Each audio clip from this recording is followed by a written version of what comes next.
Hi, this is Bernie Najar, and you're watching highlights from the film I took at the 2011 Masters Practice Rounds. To get things going, here's Rickie Fowler hitting a great tee shot on number 8. Next up is Jonathan Bird playing a tee shot on the 8th hole with a slight fade. Jonathan's swinging great, and he's done some nice work on his golf game, working with Mike Bender on making some improvements to his swing, especially his release motion through the ball, keeping his angles beautifully and a much softer finish at the end there. Here's a look at U.S. Amateur Champion Peter Uihlein and the #1 ranked amateur in the world, going for a big drive here on the 8th, flying it right past where Rickie Fowler hit it, and he certainly gave him a nice smile after that.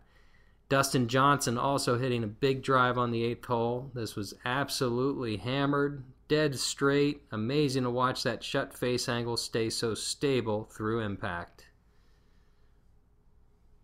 Here's a look at Vijay Singh playing a power fade, a super high launch ball hitter. Definitely hitting the ball very well this week. He should be a contender if he can get the putter working for him. Here's a look at Angel Cabrera, the 2009 Masters champion, also playing a high fade and definitely the longest drive of the day right here on number 8. Absolutely hammered and flying well past the high point on the bunker on the right side. Ernie Els also playing a power fade. Looks in great control this week with his game. Added some width there to his takeaway. A little more compact top end of his swing, not getting loose with it, and you're going to see he's hitting some great shots. Here's 2010 British Open champion Louis Oosthuizen. He is one of the best drivers of the ball you'll see. Notice the left arm across his chest, and then a good full hard release here into the finish. Pound for pound, one of the longest hitters on the tour. Here's a look at Ricky Barnes with the drive of the day, and I say that because this ball is hit well over 315 yards in the air over Stuart Appleby, who's out in the fairway.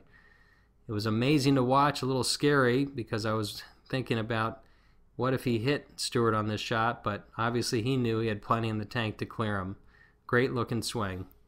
Here's Sergio Garcia on day 2 playing a power draw back into the wind on number 8. And it's neat to see how trajectories change based on the conditions with the best players in the world. You can see why he's one of the best drivers of the ball.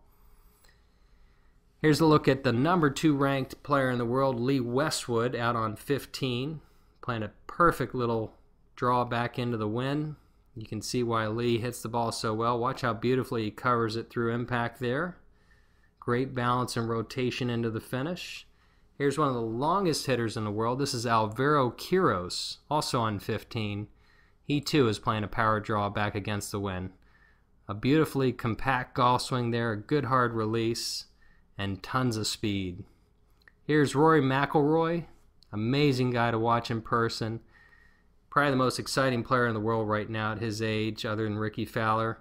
Great to see. Tremendous upper body rotation now through the ball. That's a huge improvement in his swing. I look for big things from him this week. And finally, the world's #1, Martin Kaymer, on 18, playing his power fade, which is his stock shot. He has this shot down pat. We'll see how he plays the other holes where he needs to draw it this week at Augusta.